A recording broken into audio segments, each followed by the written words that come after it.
another amazing GSU PantherZone. I am your host, Jeremy the Impact York. Welcome back.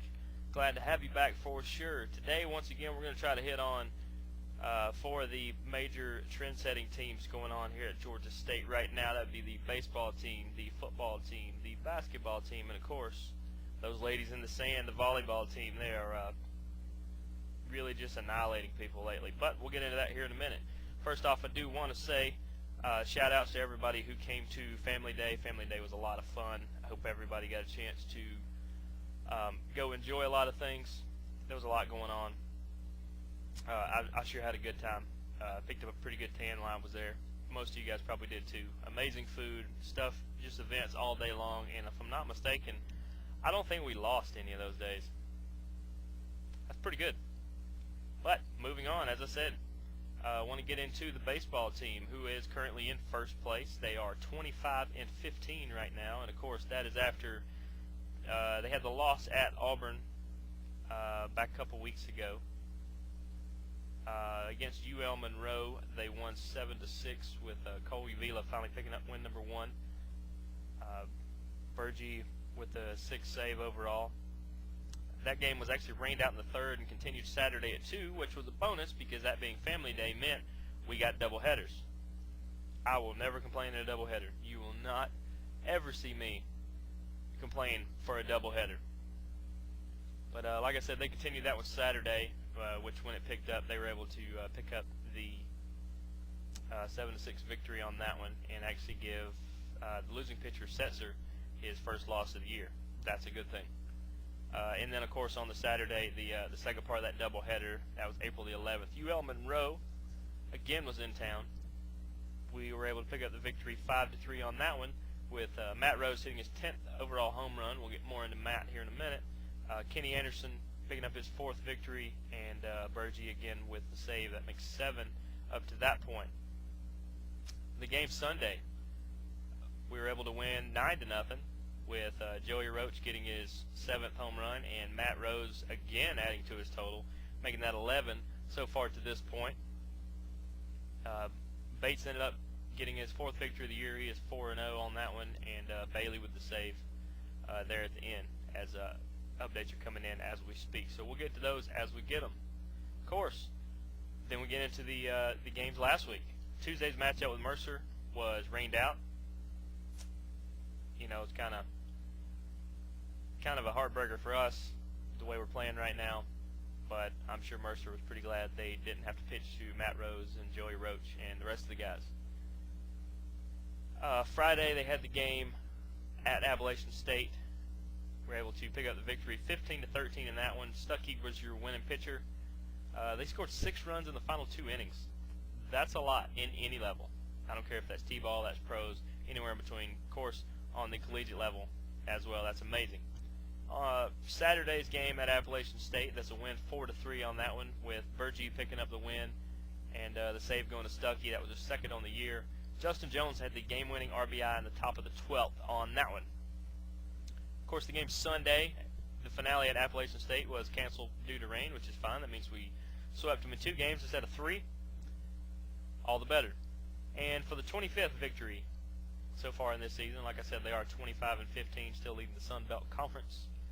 Try to catch us, guys. The game Tuesday, just yesterday, against Oglethorpe, that was 6-2 with Ford picking up the victory. He went 6 innings and a career high 7 strikeouts on that one. Anytime you can strike out 7 is always a good day. The games coming up. You got one going on right now versus Savannah State. That one's at the GSU complex. If you're there, hope you're having a good time and watching this after the fact. If you're not there, maybe you should have went. Probably a pretty good game. They got one this Friday, Saturday, and Sunday. They'll be in South Alabama to play South Alabama. Friday and Saturday starts are 7:30 p.m. Eastern Standard Time. And I'll tell you why that's important in a minute.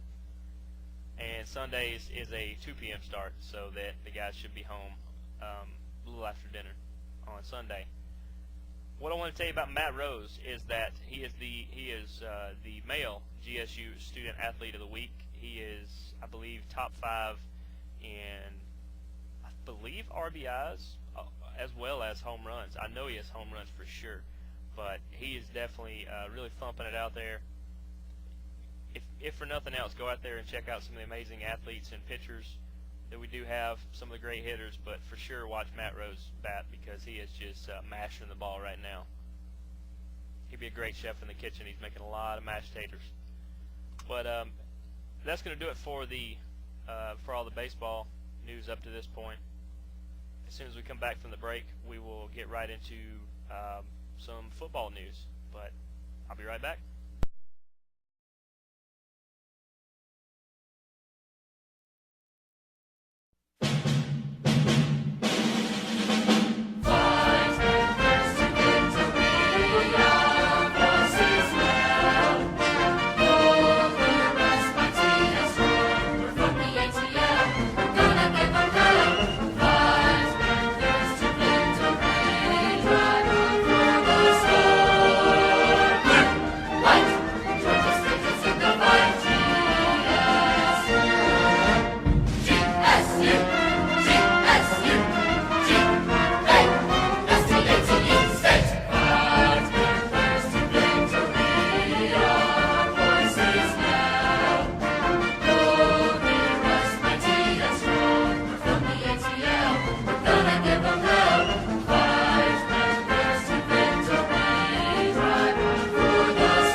Hello and welcome back to the GSU PantherZone. I am Jeremy the Impact York. Welcome back. Right now I want to talk about the football team. It was family day on the blue-white game, of course, which was the first part of the amazing fan-friendly day. I'm going to really focus on the two quarterbacks and another player. But first I wanted to say, we had the first female line judge out there for the season. It's the same as the NFL. I believe Sarah Thompson is her name. She'll be the first NFL female line judge. Kudos to them as far as working hard to get to these levels. Jen Welter of the Texas Revolution, one of the teams we cover here, has broken many barriers on the indoor level as far as being the first female in a contact position of the men's pro level team, as she was running back for the Revolution last year. And, of course, now she is the linebackers coach and special teams coach for the Revolution as they're in the CIF, the Champions Indoor Football League. Keep working for your dreams, girls, and, the sky's the limit, breaking barriers every day. But back to football. Like I said, I'm going to really break down the two quarterbacks and then there's so much talent. I don't have time to get to everybody. But I got so fascinated with watching all the talent up and down the field that I actually didn't take a lot of notes in this one. I apologize. I promise they'll be better in the upcoming season. But I want to start with Amir Scaife, who is I guess he's going to be the backup, number 12. Redshirted freshman, good kid. Got a chance to talk to him afterwards, along with Nick Arbuckle and Coach Trent Miles. All of them class acts, great guys. But as far as Amir went, he had some good scrambles. He had a just beautiful bomb right over the middle of the field for a touchdown early on. He's a slinger. Now, they were probably trying out different strategies, which is why Nick was working on some things it seemed like that he didn't necessarily do last year, or it could be a new game plan.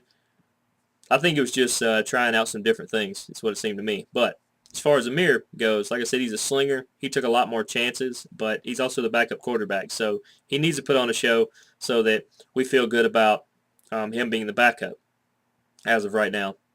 The thing I did like is that when Nick moves on, because he is a senior this year, so unfortunately we can't keep him after this year. He'll be moving on to bigger and better things. Know that when Nick does turn over the reins or pass the baton, so to say, we're going to be okay. I really like the way Amir plays, and I think you guys will too. You definitely want to come check out some of the rest of the practices and, some of the other preseason festivities for sure. Definitely go try to meet these guys and watch them play, or go look up some tape on them, because that's what I did before this game, and I was thoroughly impressed with both. I did the same thing for Nick last year because I didn't know a whole lot about him. I knew he transferred in. I'm glad I looked him up. Great guy. As far as Nick goes, that's Mr. Nick Arbuckle. I'm not sure if he has a yellow cat with black stripes on it. I believe that was a different one. But he's number 4, or at least as of right now, he's still number 4. Um, he has this throw that has become like his patented throw, and I'm not saying his calling card, but one that he could probably do in his sleep, blindfolded, upside down, backwards, maybe out of his left arm even. It's a right sideline back shoulder throw. It's precise, it's crisp, it's dead on 99.9% of the time. And the only times it's not is when it seems like the ball gets tipped at the line of scrimmage. That's going to happen. What can you do? He took a lot of calculated chances downfield. I like those as well. Now, as much as I like Amir being the slinger and taking a lot of chances downfield, he's the backup. Put on a show. Show me something here. Nick showed me that he's improved on all of his skills and actually added a few more weapons to his repertoire. And, man, these wide receivers are loaded this year. Good luck to the Sun Belt and even Oregon early on in the season of trying to cover these guys. It's pretty crazy. He had a lot of short route passes, which you can't say anything bad about short route passes. Around the studio, we call it Kevin Cobb football because it seemed like the NFL, Kevin Cobb only threw 5 to 7 yard passes, but it seemed to work. Also, remember, your defending Super Bowl champion New England Patriots like these little short passes, so I have no problem with these short passes. They work, they're effective, and they do have people to stretch out the field. It's just the way these teams were divided up because of the player draft to the blue team and the white team. Most of the down the field stretch guys were on the other team from Nick, so he didn't get a chance. He had to play to the strengths of the people he had, and he did that well. I believe the white team ended up winning this one. Amir won the duel as far as his team over Nick's. But, Nick did throw. He took a chance right there near the end zone very early on, and it ended up being a 100-yard pick six touchdown. Beautiful play by the guy who ran it all the way back. Those kind of things happen. I have no problem with the pass. I have no problem with it that it was an interception or even a touchdown. For one, spring game doesn't count. Looks good for that guy. He's going to be good this season. I'm not worried about Nick Arbuckle in one bit. And then the last guy I wanted to talk about because he put on an aerial show that would rival, the one at the local Paulding Airport here in about a month. And that was Will Lutz, number 96 in your program. He's the kicker and punter currently. I don't know if they're going to bring in a kicker or anything like that, but as far as his punts, because he didn't get a chance to kick, there was no uprights. They all went for it on fourth or they punted. Every punt was as precise. I couldn't have dropped it from a balloon any better than he did there. He was able to pin people back. He's already lights out, and sky's the limit there. I can't wait to see him kick in the dome and to see these people try to return it because I really don't think there's going to be that many returns. He kicks them so high, they're so hard to get to. But kudos to those 3 guys and everybody else. I met a handful of guys, got to talk to a lot of people's parents as well. I never have a problem in doing that. Everybody was so nice. I was offered food by everybody, which I appreciate, but I'm definitely good. I was full. There was a lot of great food there. They actually have their own bouncy house. I did not know the Panthers had their own bouncy house. I will put up the picture of that one. That was really cool. I would love to own my own bouncy house, but it's not quite in the budget of Impact Media right now. The last thing I want to say as far as football, if you are a GSU grad since 2010, you can actually receive 2. That's this many season tickets for football this year. So GeorgiaStateSports.com for more information on that. I think you should look into that. Let's fill the dome up. Let's get tons more people in there and really support this team and show them how we feel about them and that we want them to do well. And when we come back from our final break, it will be time to talk about the ladies of the sand and the guys from the hard court. We'll be back in a minute.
back here on Georgia State PantherZone. Appreciate you joining us once again. I am Jeremy the Impact York from Impact Media. It's been a blast talking about all this week, and appreciate all you guys tuning in. If there's any questions, comments, suggestions, anything you want to just let us know how we're doing, or maybe there's some players or some awards that you want to mention that we'll definitely try to get to on here. At Team Impact Media on Twitter. You can also find me personally at the Impact 99 or on Facebook, Impact Media. You can leave them right there on the YouTube page. Whatever butters your biscuit there. That's perfectly fine. I want to get into some basketball news, and then we'll get to the queens of the other court, the sand courts at that. Basketball news, of course, R.J. Hunter earned AP All-American Honorable Mention. He's the first in GSU history to earn this twice, and he's also a finalist in the Lou Henson Award, which is the best mid-major player in the country. So good luck to him in that, and just congratulations on all the accolades and superlatives he's been able to get here at GSU. He'll definitely be missed, but, more power to him for going pro, and we look forward to what he'll be able to do in the league. Ryan Harrow was invited to the Portsmouth Invitational Tournament. There were only 64 in the country invited to that.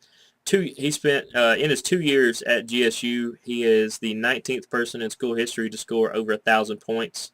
Yeah, do the math on that one. That's a lot.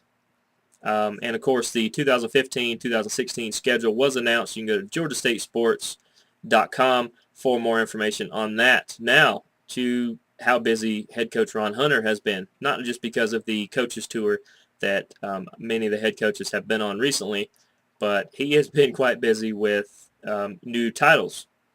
Of course, he was named National Sportscaster and Sports Writers Association Coach of the Year. There's actually a banquet coming up in Salisbury, North Carolina in early June. I believe it's the 6th through the 8th, where he will be honored with that. How do you get an award like that? Not just because of all the things they did this year, but he has 87 wins in 4 years. That's an average of about 21.7 per year. I'm good with that. I'm good with 20 wins per year. He was actually the 5th annual award winner of the NSSA Coach of the Year. And like I said, the award will be presented June 8th in Salisbury, North Carolina, which is not far from Charlotte and Mooresville. Shout out to friends that we have up in Mooresville. It was good to see you guys again. He was also named, this would be Coach Ron Hunter, also named to the NCAA Men's Basketball Oversight Committee. They make sure to keep the integrity of the game and I believe help with the rule changes and, things to make it a safe game but still be competitive. And finally, he was named president of the National Association of Basketball Coaches, and he was named to this during the Final Four in Indianapolis, where he was also on TV quite a bit because he's good at that too. At GSU, everybody is multifaceted in all the things they can do. Basketball, I believe, may be starting some summer camps and summer practices up soon. As soon as I find out those, I will let you guys know. Now to the queens of the court. That would be the sand courts. Let's start with the girls of the Sand Volleyball team, and I'm going to start right there with the Fiesta in Siesta. I will not try to translate that into Spanish again, because even though I believe I had it right, it just it doesn't have a ring to it the way Fiesta in Siesta does. 3 teams advanced to the round of 2, and that was Sarah Olivova, Jansen Button, as they beat UAB. Majda Dasilova and Milani Pickering beat FSU, and Sarah Agnew and Kate Rawls picked up the victory as well. Those 3 teams advanced to round 2. Actually, I believe those may have been the teams that defeated them. But either way, congratulations, girls, on making it into the round of 2. In pool play, these girls went amazing again. They had 8 wins with 5 teams, with Deidre Bohannon and Alexis Townsend going 3-0, beating Florida International, Florida State, and University of South Carolina, the real USC. Yes, I said that. The Florida State tournament, which was this past weekend, it was mainly a pairs tournament, and it's supposed to be on Saturday and Sunday in Tallahassee, because, of course, where else would you play in for a Florida State tournament but Tallahassee. The girls went 15-3 in pool play. They finished first or second in all 6 pools. That's just phenomenal. They were number 7 ranked coming in, second overall in this tournament because of a rain-shortened tournament. And the best news, they are heading to nationals for the first time in the program's history. So congratulations, girls, on heading to the nationals, which will be coming up May 1st. Their first game will be Friday, May 1st at 10 a.m. Central. So that's 11 a.m. our time here in the Eastern Conference. They are ranked number 5. They are the number 5 seed. Only 8 teams got invited. They are the number 5 seed. They will face the number 4 Pepperdine squad in the first round. Like I said, all those games will be Friday morning. I believe the next round will be Saturday, and we'll probably have a champion by Sunday afternoon. Good luck to all the girls there, and shout out to everybody who said hello during any of the events I have been able to make, and it's good to meet all you guys and to get your feedback on it. And we definitely appreciate you here at Impact Media tuning in this week.